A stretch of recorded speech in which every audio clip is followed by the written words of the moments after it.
भन्न त नहुने,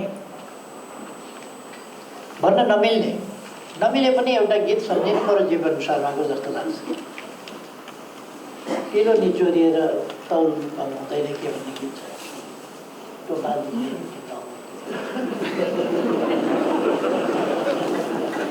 किलो निचोरिँदैमा तौल घटेको हुन्न कि के, पिलो निचोरिँदैमा तौल घटेको हुन्न कि ओजन घटेको हुन्न, पिलो निचोरिँदैमा ओजन घटेको। म सुन्दैछु केपी ओलीलाई निकाल्नुहुन्छ अरे, उहाँहरूले भन्दा 10 वर्ष अगाडि मैले पार्टी सदस्यता कम्तीमा लिएको होला। प्रधानमन्त्री नै बन्नु छ भने पनि चुनावबाट बन्ने होला नि त। प्रधानमन्त्री चुनावबाट बनेको कसले हालेको ब्याट्रीबाट चल्दै हुनुहुन्छ, कसले दिएको पम्पबाट चल्दै हुनुहुन्छ मलाई थाहा छैन।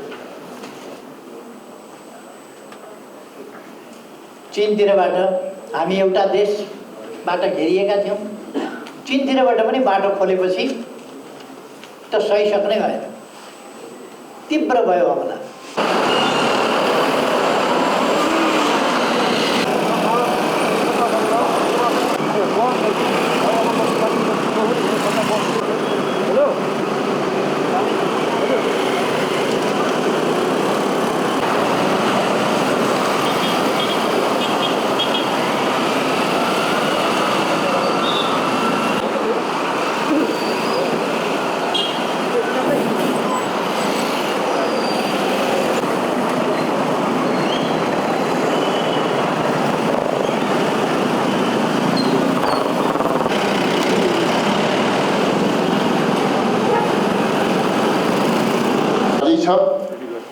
संविधान घोषणा भइसके हामीले लागि राजनीतिक स्थायित्व आवश्यक पर्छ भन्ने मान्यताका साथमा र नेकपा माओवादी केन्द्रका बीचमा चुनावी तालमेल गर्यौं, उद्घोष गरेका थियौं कि यो हाम्रो चुनावी तालमेल निर्वाचन लगत्तै पार्टी एकतासँगै हामीले आवश्यक पूर्व कार्यहरू सम्पन्न गर्दै पार्टी एकता सम्पन्न गर्यौं भन्ने जुन हाम्रो अठोट थियो, त्यो अठोटले सार्थकता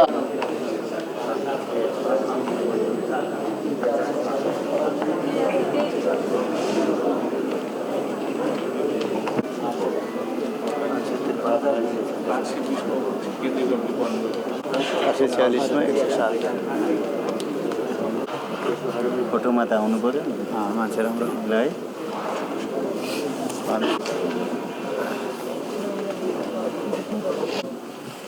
तीव्रताका साथ यसमा चाहिँ घटनाक्रमहरू घटित भइरहेका छन्। 197 गरिकन हाम्रो कुल सङ्ख्या कमिटीको सङ्ख्या हुन्छ। त्यसमा 446 शर्मा ओलीले प्रथम अध्यक्षको हैसियतमा मनोनित गर्नुभएको छ र 197 को घोषणा गरिदिनका लागि म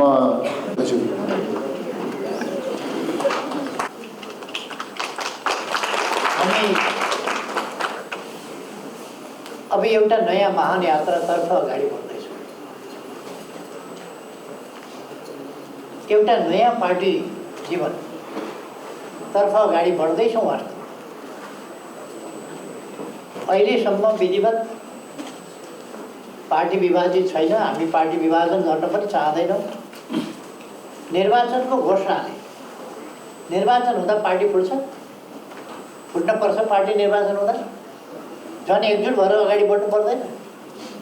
मैले अस्तिको दिन प्रचण्डजीलाई भने हामीलाई केहीले मिलाउन सकेन, अब निर्वाचनले मिलाउँछ कि? निर्वाचनमा त हामी एकजुट भएर जानु पर्यो। हाम्रो शक्ति एकजुट भएर निर्वाचनमा लगाउनु पर्यो, आपसी अन्तर्विरोधहरू टुङ्ग्याउनु पर्यो। अब एकजुट भएर हामी निर्वाचनका काममा अगाडि बढौँ। आपसी प्रधानमन्त्री नै बन्नु छ भने पनि चुनावबाट बन्ने होला नि त। प्रधानमन्त्री चुनावबाट बनेको, यसले हामीलाई एक ठाउँ पुर्याउँछ। अरू पार्टीहरू पनि सकेसम्म एकजुट हुँदैछन् यो चुनावका लागि, चुनावको सामना गर्नका लागि।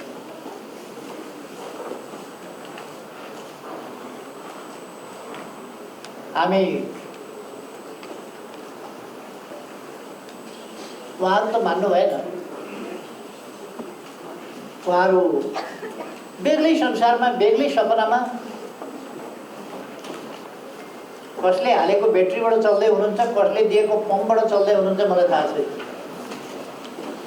तर उहाँहरू यस धरतीमा, यस धरतीको भूमिमा, यस धरतीको जगमा, कार्यकर्ताको जगमा र जनताको विश्वासको जगमा चलिरहनु भएको छैन। अहिलेको आवश्यकता अनुसार उहाँहरू चलिरहनु भएको छैन। अहिले देश र जनताको चाहना परिपूर्ति गर्न उहाँहरू चलिरहनु भएको छैन। तपाईँहरूलाई थाहा छ ममाथि हमला कति बेला हुन्छ, तपाईँहरूलाई थाहा छ।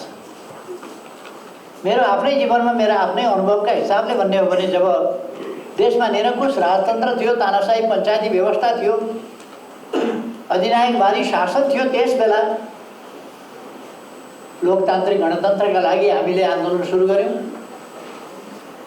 हमला भयो। मैले आफै व्यक्तिगत तवरमा पनि के झेल्नु परेको छ भन्ने मैले अलिकति सुनाउन खोजेँ। त्यस बेला हामीले आक्रमण सहनु पऱ्यो, मैले पनि आक्रमण सहनु पऱ्यो, मैले जेलमा पनि बस्नु पऱ्यो, अरू साथीहरूले पनि बस्नु पऱ्यो। हामी माथि हमला कति बेला भयो भने जति बेला हामीले जनताका लागि, देशका लागि एउटा निर्णायक आन्दोलनको उद्घोष गरेर अगाडि बढ्यौँ, त्यस बेला हमला भयो। त्यसपछिका दिनहरू पनि म थुप्रै सम्झिन्छु, तर पछिल्लो समयको मात्रै कुरा गरौँ।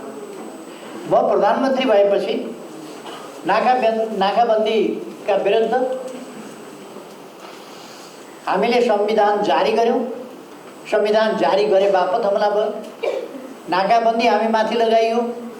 नाकाबन्दीका विरुद्ध हामीले डटेर सामना गऱ्यौँ। त्यसबेला आलोचना र विरोध हाम्रा विरुद्ध केन्द्रित गरियो।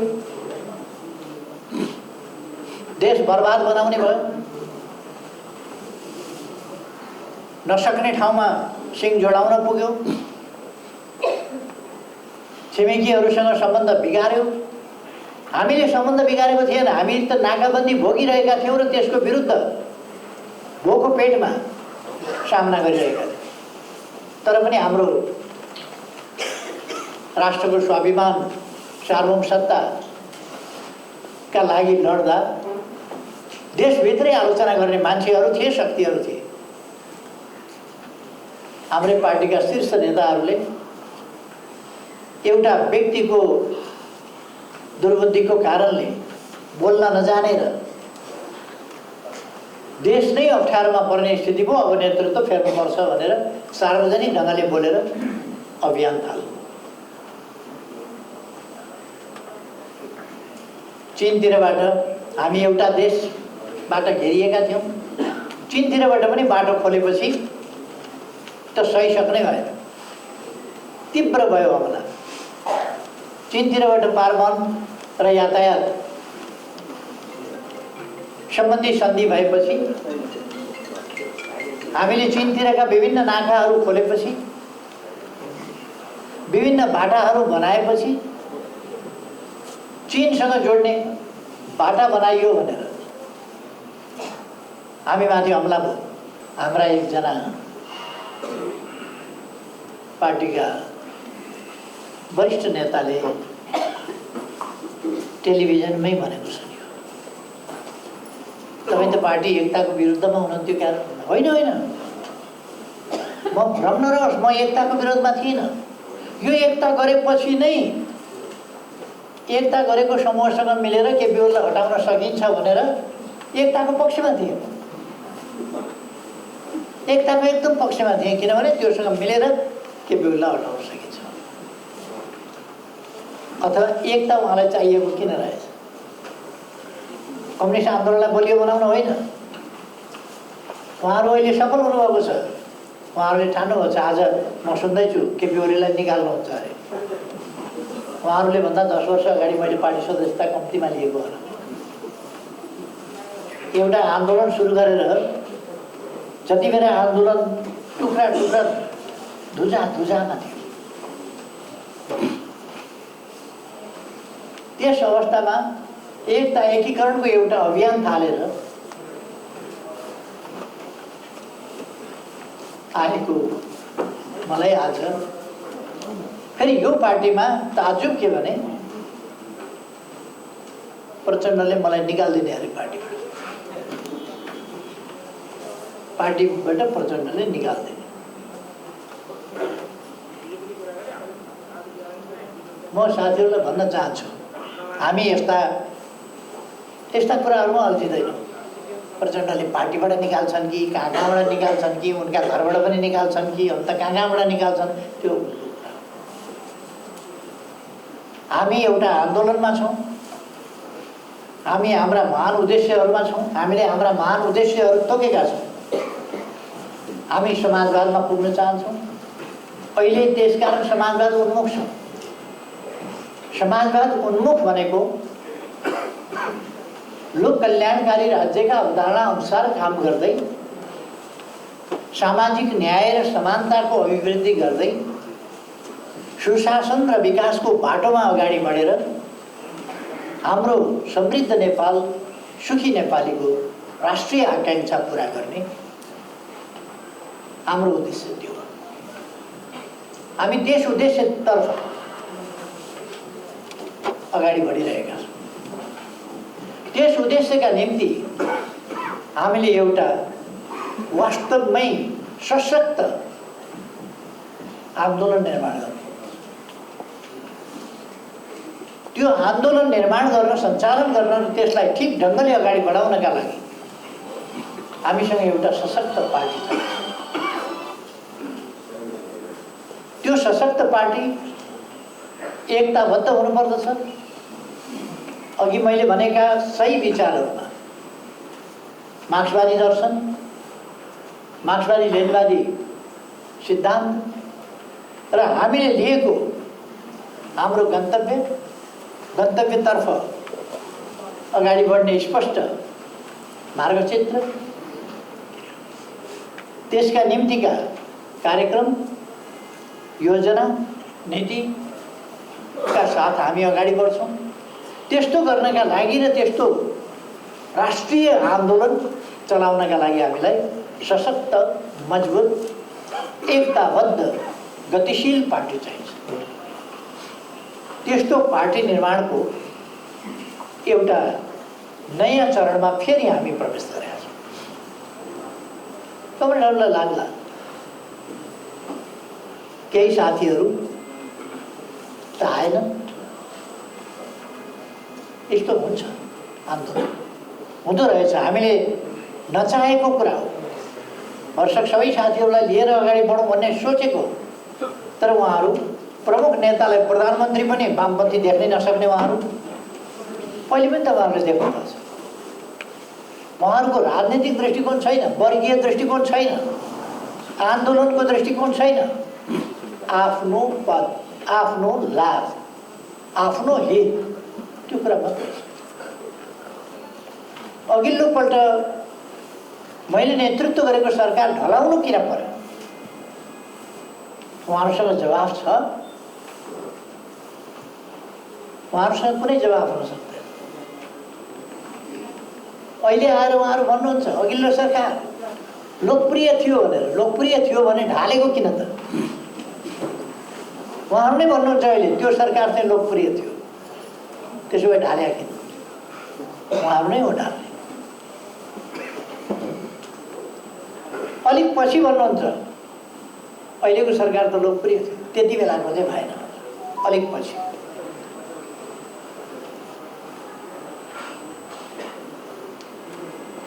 मैले चुनाव अगाडि भनेको थिएँ, अब वामपन्थीको सरकार हामी बनाउँछौँ र अत्यधिक बहुमतको सरकार वामपन्थीको बनाउँछौँ। त्यो हामीले गर्यौँ। अब कमरेडहरूमा अलिकति चिन्ता लाग्ला, त्यो चिन्ता नलिन म आग्रह गर्न चाहन्छु। पुराना पातहरू झर्ने, नयाँ पात पलाउने यो क्रम भइरहन्छ। हामीले नचाहँदाखेरि पनि हुन्छ। पार्टी चल्न सक्ने अवस्थामा थिएन कमरेडहरू। हामीले चाहेर के गर्ने? चाहियौँ, हामीले अहिले पनि चाहिरहेका छौँ। उहाँहरू जस्तो कसैलाई निकालेर निष्कासन गरेर हामी कुदिरहेका छैनौँ। उहाँहरू यति उपद्रव गरिरहनु भएको छ, यति अन्तर्घात गरिरहनु भएको छ। वामपन्थी आन्दोलनलाई, कम्युनिस्ट आन्दोलनलाई ध्वस्त पार्न कम्युनिस्ट पार्टीभित्रै विग्रहको यस्तो क्षति गरिरहनु भएको छ उहाँहरू। तर पनि हामी कसैलाई निकालिरहेका छौँ। आफै उहाँहरू किनारा लाग्दै त्रिशुलीमा तपाईँहरूले हेर्नुभएको होला, केही चिजहरू पर्यो नदीमा भने त्यो बिस्तारै बग्दै जाँदाखेरि किनारातिर लाग्दै जान्छ र नदीका किनारमा फोहोरहरू किनारमा धकेलिएको देख्नुभएको होला। नदीले बग्ने क्रममा किनारामा फोहोर फ्याँक्दै जान्छ, धकेल्दै जान्छ, छोड्दै जान्छ र सफा हुँदै अगाडि बढ्छ। भन्न त नहुने, भन्न नमिले पनि एउटा गीत सम्झिनु पर्यो जीवन शर्माको जस्तो लाग्छ। किलो निचोरिएर तौल कम हुँदैन के भन्ने गीत छ। त्यो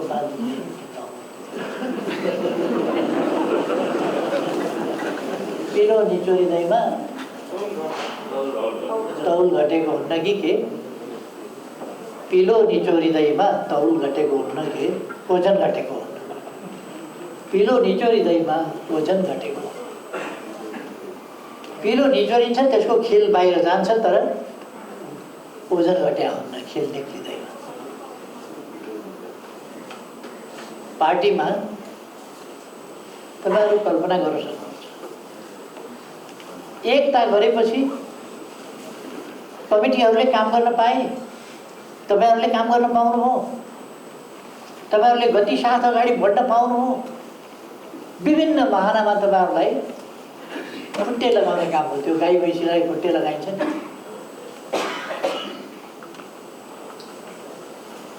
त्यो गाई गोरुलाई कहिले कहिले त्यो घाटोमा झुन्ड्याइन्छ नि, एउटा डोरी लाएर काम, त्यस्तै झुन्ड्याउने काम हो। काम गर्न नपाउने,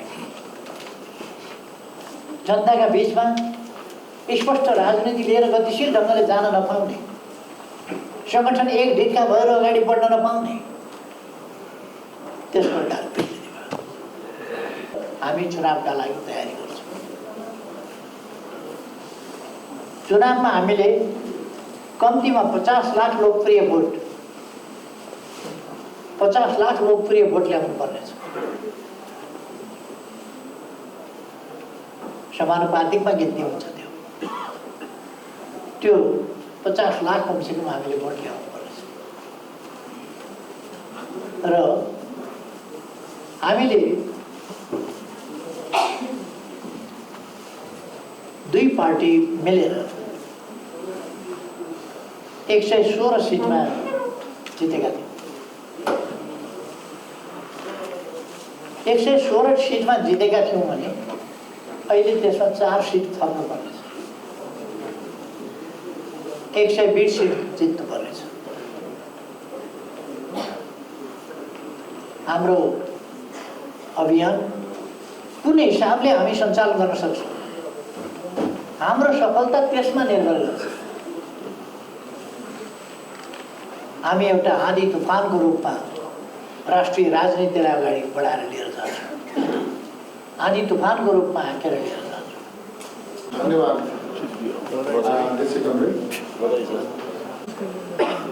कमिटीको आकार 11 से हुँदै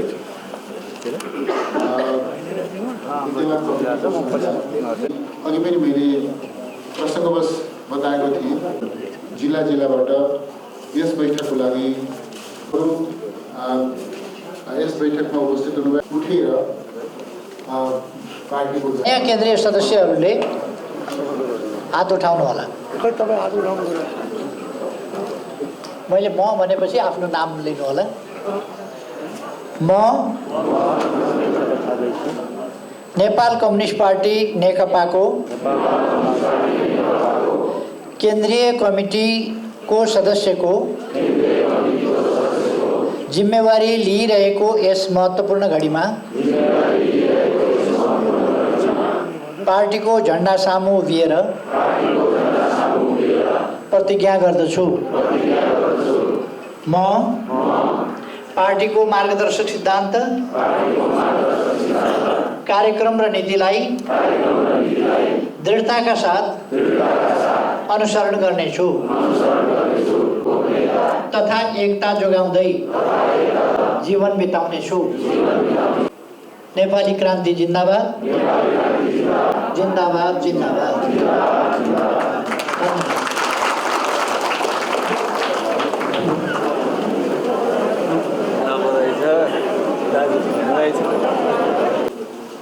हार्दिक बधाई ज्ञापन गर्न चाहन्छु।